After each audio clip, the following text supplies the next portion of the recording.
O calendário virou, mas uma coisa é certa. Em 2024, a gente vai ter algum ataque hacker no mundo. Um recente, para citar, foi o ataque ao maior banco do planeta, o chinês ICBC, um grupo que já tinha feito outros ataques, por exemplo, contra a Boeing e os Correios britânicos. Até mesmo a negociação de títulos do Tesouro Americano chegou a ser afetada naquele momento. No Cafeína de hoje, eu vou citar 5 casos de ataques hackers que impactaram ativos de risco, a economia e grandes companhias. Depois da vinheta.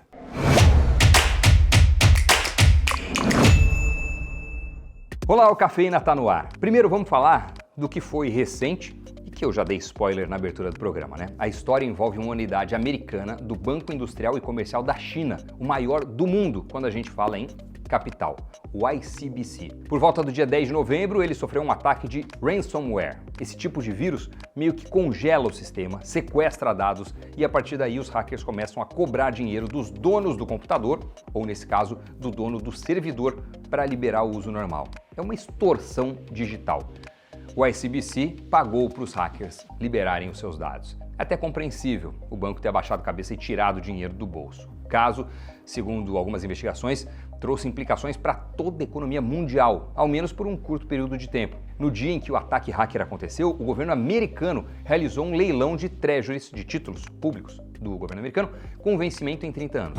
É um leilão normal, só que o que é vendido são os títulos da dívida dos Estados Unidos. Nesse tipo de evento, as autoridades vão testando, digamos assim, o apetite de investidores por algumas taxas. Quem compra os títulos está ali calculando a relação entre risco e retorno, vendo o que compensa, o que não compensa. Do outro lado, o governo precisa de dinheiro para se financiar, mas também não quer pagar juros excessivamente elevados por isso, então ficam ali testando para achar o equilíbrio. O que aconteceu, para exemplificar, foi que o Tesouro colocou um título com uma taxa X. Para chegar a essa taxa, tem toda uma série de análises de mercado, com especialistas levando, claro, as sinalizações em conta. Só que dessa vez o leilão foi um fracasso, ou seja, houve baixo interesse por parte dos investidores. A taxa, então, não parecia ser tão atrativa assim. Pouco depois disso, os títulos americanos, os Treasury Yields, com vencimentos em vários anos, estavam disparando. A taxa de juros que esses títulos pagavam estava subindo muito. Olha como estava o gráfico de 10 anos naquele dia. A interpretação foi a seguinte: se a taxa que foi oferecida no leilão, a taxa X, não foi suficiente para gerar interesse por parte dos investidores, é porque tem algo errado. O mercado está querendo juros maiores, está querendo mais prêmio, está exigindo mais para emprestar o seu dinheiro para o governo dos Estados Unidos. Pode ser por dúvidas quanto à saúde da economia americana, a inflação, por aí vai. Só que na verdade não tinha nada de particularmente anormal nessas frentes. E aí a gente volta ao ataque hacker. Quem é o maior comprador de títulos da dívida americana? A China. E o banco que foi alvo do ataque hacker é da China. Mais do que isso, ele é historicamente um dos que mais compram os títulos do Tesouro Americano. Começou então a surgir a tese de que o leilão foi um fracasso por conta do ataque que travou as movimentações financeiras do ICBC. Não foi exatamente falta de interesse do mercado. Só que isso foi suficiente para ajudar a estressar os ativos de risco. No dia do ataque, meio que do nada, várias bolsas do mundo que estavam com tendência de alta viram uma mudança para uma onda pessimista. Com base no quê? No resultado do leilão dos títulos americanos, porque a perspectiva de juros se tornou mais alta a partir do fracasso daquele leilão. E com essa perspectiva mais alta, os investidores tendem a retirar dinheiro das ações. Olha o tamanho do rolo. E como eu falei lá na abertura, essa não foi a primeira vez que um caso do tipo teve reflexos no mercado financeiro. Em maio de 2021, por exemplo, um ataque do mesmo tipo atingiu a empresa que administra o Colonial Pipeline, o maior oleoduto aqui dos Estados Unidos. As operações então foram impactadas por vários dias, o que gerou medo de desabastecimento na maior economia do mundo. E quando isso aconteceu, também teve consequência no mercado. O petróleo subiu, já que a oferta na maior economia do planeta estava sob ameaça. E daí, pelo fato de os combustíveis serem parte importante da inflação, a curva de juros americana também sentiu uma pressão altista. A Pipeline, vale mencionar, também pagou o resgate exigido pelos hackers, que naquele momento, naquela situação, foi de cerca de 4,5 milhões de dólares. E aí você pode falar, um oleoduto não parece funcionar de maneira tão digital, né? É petróleo passando por um cano.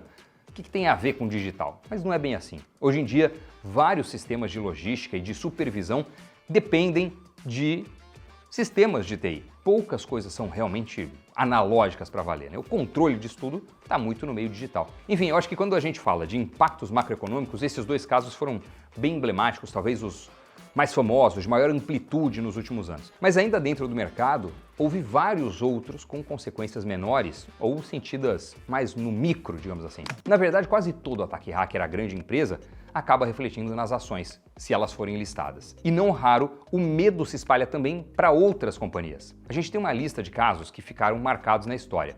Entre 2013 e 2014, por exemplo, o Yahoo sofreu 2 ataques. No entanto, ambos vieram a ser divulgados apenas um tempo depois, lá em 2016. Em 2013, a empresa viu invasores roubarem os dados de um número gigantesco de contas. Em 2014, mais de 500 milhões de usuários tiveram informações como nome, endereços, telefone, datas de nascimento e mais vazados. E é claro que os papéis sofreram após a exposição do caso. A companhia perde credibilidade, surge o risco de multas pelos órgãos reguladores e por aí vai. No pregão seguinte, a queda foi de mais de 5%. Em 2017, quando o Yahoo foi vendido para a Verizon, o ataque hacker foi lembrado pela companhia compradora. O grupo de mídia apontou que não sabia do caso e, com isso, teve um desconto de 350 milhões de dólares no preço da aquisição, que antes estava negociado em 4,8 bilhões de dólares. Outro caso marcante foi o ataque hacker que a Sony sofreu no fim de 2014 no seu braço cinematográfico, a Sony Pictures. Os invasores tiveram acesso a várias coisas e jogaram filmes inéditos, e-mails de executivos e negociações de contratos na internet. Teve toda uma polêmica que o ataque foi feito como uma resposta da Coreia do Norte. No mesmo ano, a Sony lançou o filme A Entrevista, que brincava com a ditadura e com o seu líder, Kim Jong-un. Seria uma espécie de vingança, então. Curiosidades à parte, eu acho que nem precisa se esforçar muito para entender como um vazamento desse tipo impacta as ações, né? Pessoas deixaram de ver os filmes nos cinemas, para ver os vazados em casa, falas de executivos criaram intrigas, a publicação de conversas sobre negociações soltou os planos da companhia para o mundo e não parou por aí. Por último, vamos falar de um caso brasileiro, para não deixar passar em branco a nossa representação nacional. A Natura, em junho de 2020, nem faz tanto tempo, sofreu um ataque hacker que deu um prejuízo de cerca de 450 milhões de reais. Uma das subsidiárias dela, uma outra empresa, o braço super importante que a Natura comprou, a Avon, ficou quase 16 dias sem operar a pleno vapor. Imagina o impacto que isso tem para uma empresa. Quase metade de um mês com faturamento menor. Fora isso, quase 250 mil clientes também tiveram seus dados vazados. Mais uma vez, impactos na receita, perda de credibilidade, elementos que ajudam a derrubar as ações após um ataque hacker. E a Natura não foi a única brasileira listada na bolsa que passou por isso. Lojas Renner, Grupo Fleury, JBS, todas essas companhias já enfrentaram problemas parecidos, seja numa escala menor ou numa escala maior. E quem tenta prever ou criar barreiras a esses ataques, esses estão fazendo bastante dinheiro. Enquanto uns choram, as empresas de segurança cibernética estão vendendo lenços. Em um mundo cada vez mais integrado digitalmente, evitar ataques hackers virou prioridade para várias companhias. E as que não tratam isso com a devida segurança, talvez devessem. Segundo uma pesquisa da Proofpoint, aproximadamente 25% das empresas brasileiras tiveram algum prejuízo com ataques hackers em 2022. 25%, eu achei esse número completamente impressionante. Para fechar o programa, vamos colocar aí na tela o gráfico das ações da Palo Alto Networks, uma das principais companhias de cybersecurity do mundo. Em menos de 10 anos, teve uma alta de mais de 1.300%. Tá bom para você?